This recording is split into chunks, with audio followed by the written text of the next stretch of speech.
of the Town. स्वागत छ दर्शकहरू टक अफ द टाउनको आजको यो अङ्कमा। हामी टक अफ द टाउनमा सुरक्षित शहर र समाजको बहस निरन्तर जोडिरहेका छौँ, जारी राखिराखेका छौँ। अहिले यति बेला देश प्रकोपको पीडामा डुबिरहेको छ। आगलागी, बाढी पहिरो र अझै धेरै भूकम्पीय सङ्कट र जोखिम नेपालको भूखण्डमा रहेको विज्ञहरूले बताइरहनु भएको छ। यस्तो अवस्थामा हामीले राज्यका विभिन्न अङ्गहरू जसरी परिचालित हुनुपर्ने थियो भइरहेको छ, त्यसले भ्याउन सक्छ या सक्दैन यो विपदलाई, यसको जोखिम न्यूनीकरणको लागि र यसको क्षति न्यूनीकरणको लागि पनि यतातर्फको बहसलाई हामीले मूलतः टक अफ द टाउनमा केन्द्रित गरिराखेका छौँ। र आजको अङ्कमा हामीले उठान गर्न खोजेको विषय पनि यही सुरक्षित शहर र समाजकै विषय रहनेछ, जहाँ हाम्रा युवा सङ्गठनहरूले खेल्नुपर्ने भूमिका र दायित्व चाहिँ कस्तो रहन्छ। युवा शक्ति निकै ऊर्जाशील शक्ति पनि हो र यो प्रकोपले घेरिरहेको यो सङ्कटकालीन क्षणमा युवाहरूले दिशानिर्देश गर्न सके भने, युवाहरू आफै परिचालित हुन सके भने र सिङ्गो समाजलाई एकत्रित गरेर यो सङ्कटको क्षतिलाई न्यूनीकरण गर्न सकियो भने, यतातर्फ सचेतना जगाउन सकियो भने साँच्चै हामीले हासिल गर्ने आर्थिक वृद्धि दरमा पनि यसले महत्त्वपूर्ण भूमिका निर्वाह गर्न सक्छ। युवा शक्तिको महत्त्वपूर्ण भूमिका राजनीतिक क्रान्ति र परिवर्तनहरूमा रह्यो नै, र यो सँगसँगै अब सामाजिक उत्तरदायित्व वहन गर्दै यतातर्फको समृद्धि र उन्नतितर्फ र सुरक्षातर्फ पनि युवा शक्तिहरू परिचालित हुने हो भने साँच्चै हामीले सोचेको र खोजेको सुन्दर समृद्ध नेपाल बन्न सक्छ। आजको बहस यसमै केन्द्रित हुनेछ। यसका लागि हामीले स्टुडियोमा युवा जोश, शक्ति र जागरलाई उपस्थित गराएका छौँ। हामीसँग हुनुहुन्छ YCL संयोजक गणेश मानपुन, यहाँलाई धेरै स्वागत छ। धन्यवाद। त्यस्तै स्टुडियोमा हामीसँग हुनुहुन्छ उदय शमशेर राणा, उहाँ तरुण दलका अध्यक्ष हुनुहुन्छ, यहाँलाई पनि धेरै स्वागत छ। धन्यवाद। त्यस्तै हामीसँग हुनुहुन्छ महेश बस्नेतज्यू, उहाँ युवा सङ्घ नेपालका अध्यक्ष हुनुहुन्छ, यहाँलाई धेरै स्वागत छ। धन्यवाद। र यो बहसमा साँच्चै अहिलेको सङ्कटको अवस्था चाहिँ के हो, हामीले यसको लागि गर्नुपर्ने पूर्व अभ्यास र तयारीहरू के हुन्, हामीसँग स्रोत साधनहरू उपलब्धता छ कि छैन र त्यसको व्यवस्थापन हामीले कसरी गर्नुपर्छ, यो विषयमा प्रस्ट्याइदिनु हुनको लागि र आजको यो बहस र संवादलाई करिब एउटा निष्कर्षसम्म पुर्याउनको लागि हामीले अतिथिको रूपमा आज स्टुडियोमा आमन्त्रण गरेका छौँ। विपद विज्ञ हुनुहुन्छ, मूलतः भूकम्प विज्ञ हुनुहुन्छ सूर्यनारायण श्रेष्ठज्यू, यहाँलाई पनि धेरै स्वागत छ यो स्टुडियोमा। धन्यवाद। यहाँहरू सबै अतिथिहरूलाई हामीले स्टुडियोमा स्वागत गरिसकेका छौँ र यसपछिको खण्डमा हामी एउटा रिपोर्ट प्रस्तुत गर्छौँ, जहाँ देखाउन खोजिएको छ विभिन्न परिवर्तनहरूमा युवाहरूले कसरी भूमिका खेलेका छन् राष्ट्रलाई दिशानिर्देश गर्नको लागि। यो रिपोर्ट बोल्छ र रिपोर्टपछि अब साँच्चै सामाजिक सुरक्षाको विषयमा चाहिँ युवाहरू कसरी जागृत हुन्छन् र कस्तो खालको प्रतिबद्धता आउन आवश्यक छ, रिपोर्टले उठाउने विषय यो हुन्छ। त्यसपछि हामी सिधै संवादमा जुड्छौँ। पहिले रिपोर्टपछि हामी आउनेछौँ।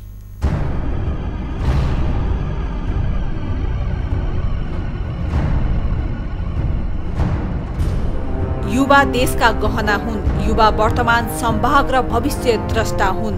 युवाको तातो रगतले देशमा हरेक क्रान्ति र परिवर्तन सफल हुन सक्छ।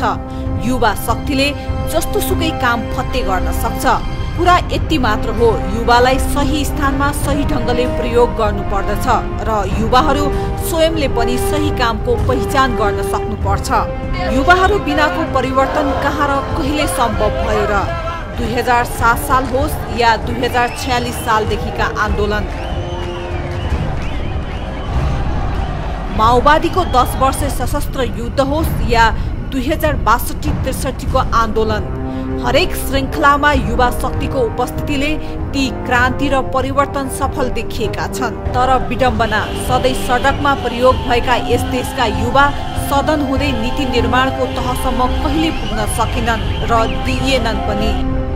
युवालाई पार्टीका झण्डामुनि मात्र सीमित राखियो, तर समय आएपछि तिनै युवा विचलित भई विदेश नै पलायन हुनु परेको छ।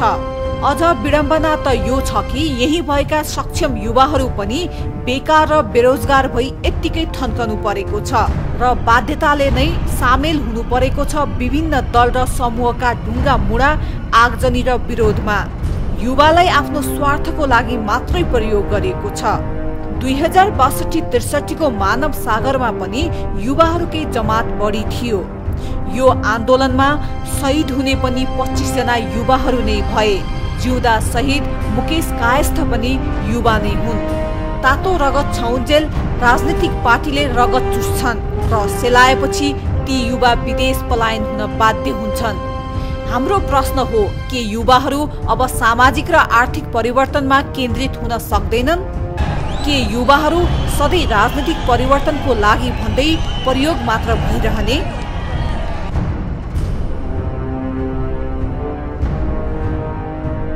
अहिले देशलाई प्राकृतिक विपत्तिले पीडा दिएको छ। देशमा विपत्ति आउँदा खै राजनीतिक पार्टीले आफ्ना भातृ संगठन परिचालन गरेको? पूर्वमा मेचीदेखि पश्चिममा महाकाली डुबान पर्दा खै त अहिलेसम्म माओवादीले, वाइसिएल, एमाले युथ फोर्स र कांग्रेसले तरुण दलका आफ्ना युवाहरूलाई विपत्तिमा परिचालन गरेको? पार्टीको झण्डा बोकाएर आफ्नो स्वार्थका लागि प्रयोग गराउन जान्ने र प्रयोग हुने यी युवाहरू खै अहिलेका यस्ता प्राकृतिक विपत्तिमा सहयोगी हात लिएर उत्रेका? के यस्तो बेला हामीले सरकारकै मुख ताकेर बस्ने हो? के यो काम नेपाल प्रहरी, सशस्त्र प्रहरी र नेपाली सेनाको मात्रै हो? देशका लागि र जनताका लागि लड्ने यी राजनीतिक पार्टीका भातृ संगठनले नेताका मात्र प्रिय बन्नु भन्दा पनि जनताको प्रिय बने कस्तो होला? हामीले देशका लागि युवाहरूले केही गरेनन् भनेको कदापि होइन। हाम्रो आग्रह त युवाहरूले आफूहरू कहाँ प्रयोग भइरहेका छौं, के गरिरहेका छौं र हामीलाई कसरी प्रयोग गरिँदैछ भन्ने स्वविवेक पनि लगाउनु जरुरी छ। सामाजिक, सांस्कृतिक, नैतिकदेखि शिक्षा, स्वास्थ्य लगायतको जागरण र चेतनाका सवालमा के अब युवा शक्ति परिचालित हुन सक्दैनन्? के राज्यका अङ्गहरूसँग हातेमालो गर्दै युवा संगठनहरू देशको रूपान्तरणमा नलाग्ने? यो अब सम्पूर्ण युवा शक्तिले मनन गर्नुपर्ने बेला भएको छ। साँच्चै यो रिपोर्टले भने जस्तै युवाको जोश, शक्ति र ऊर्जालाई हामीले सामाजिक आर्थिक रूपान्तरण र सुरक्षामा केन्द्रित गर्न सक्यो भने कस्तो होला? यो विषय आज हामीले मूलतः यो टक अफ द टाउनको आजको अङ्कमा उठान गर्नेछौँ र अब हामी संवाद र बहसमा जुड्छौँ। र सबैभन्दा पहिले म सुरेश सरलाई विषय उठान गर्दै एउटा प्रश्न राख्न चाहन्छु कि विपदले नेपाललाई घेरिरहेको छ। आगलागी, पछि बाढी पहिरो, हिजो अस्तिकै समाचारहरू हामीले सुनिरहेका छौँ। 10-15 जनाको मृत्यु भइसकेको छ, बाढीले बगाइरहेको छ। त्यस्तै उच्च जोखिममा, भूकम्पीय दृष्टिकोणले पनि नेपाल उच्च जोखिममा रहेको छ। समग्र चित्र यहाँहरूले गर्नुभएको अध्ययनलाई आधार बनाएर एउटा दृश्य हामीलाई बताइदिनुहोस् न, कस्तो छ जोखिम र नेपाल? नेपाल विपद जोखिमको हिसाबले र भूकम्पीय जोखिमको हिसाबले पनि संसारमै असाध्यै उच्च जोखिम भएको मुलुकमा पर्छ सिङ्गो नेपाल नै। जस्तो बाढी पहिरो अथवा जलजन्य प्रकोप भनेर भन्छौँ, त्यसको हिसाबले कुरा गर्ने हो भने नेपाल संसारमै 31औं जोखिमपूर्ण अवस्थामा रहेको संसारमा पर्छ भने भूकम्पीय जोखिमको हिसाबले कुरा गर्ने हो भने नेपाल 11औं भूकम्पीय जोखिमयुक्त मुलुकको रूपमा पर्दछ। जलजन्यमा 31औं र भूकम्पीय हिसाबले 11औं। र त्यस्तै गरी कुनै निश्चित एउटा सहरको कुरा गर्ने हो भने जस्तो नेपालको काठमाडौँ उपत्यका सहर जुन छ, त्यो काठमाडौँ उपत्यका सहर संसारकै भूकम्पीय जोखिमहरूलाई विचार गर्ने हो भने सबभन्दा उच्च जोखिम भएको, 1 नम्बरको उच्च जोखिम भएको सहरमा पर्छ। एउटा यो चित्र भयो। र अर्को चित्र नेपालमा हरेक वर्ष झन्डै 750 जति, 750देखि 60 को हाराहारीमा जनताको निधन भइरहेको छ विपदको कारणले, विभिन्न विपदका घटनाहरूको कारणले। त्यो भनेको के हो भने दिनमा 2 जनाको निधन भइरहेको छ विभिन्न विपदका घटनाहरूको कारणले गर्दाखेरि।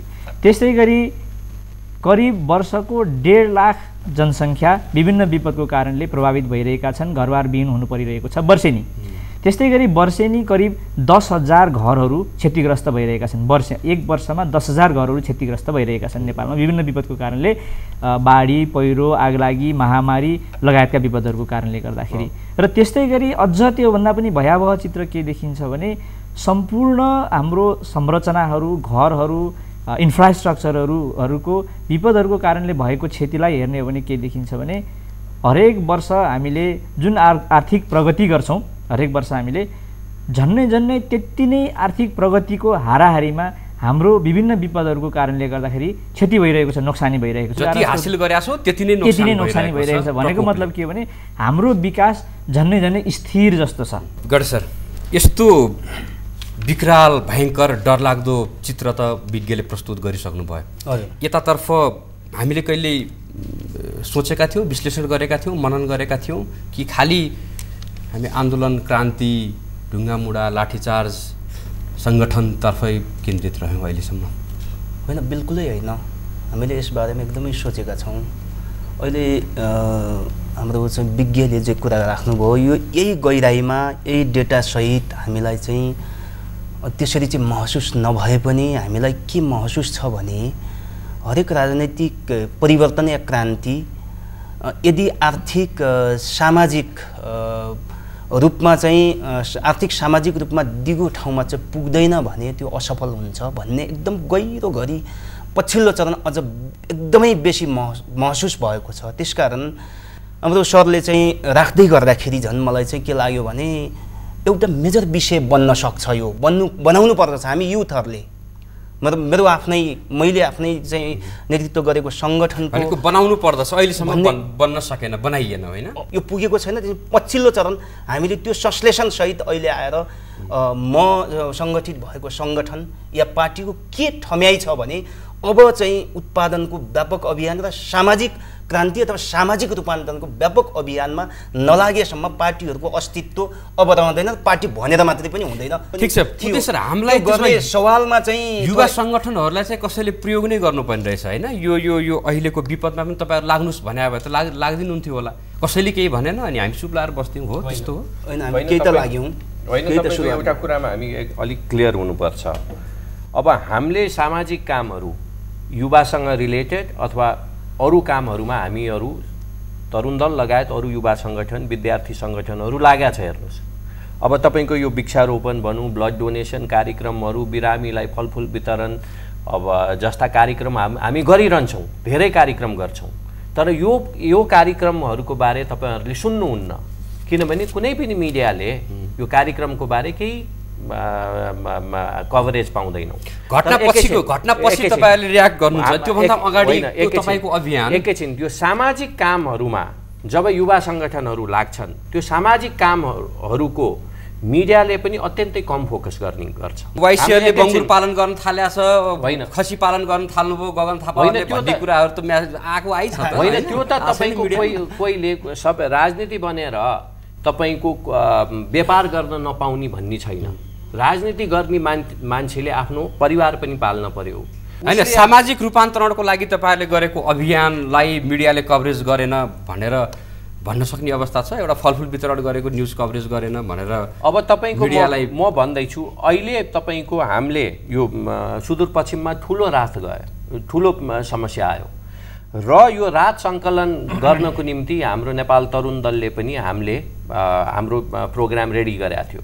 कतिपय जिल्ला, मेरै जिल्ला ललितपुर जिल्लामा पनि त्यो कार्यक्रम चाहिँ गरे, तर सरकारले यो अनियमितता हुन्छ त्यसैले नगर्नु भनेर एउटा सर्कुलेसन आइसकेपछि हामीले त्यो प्रोग्राम नगरिकन सरकार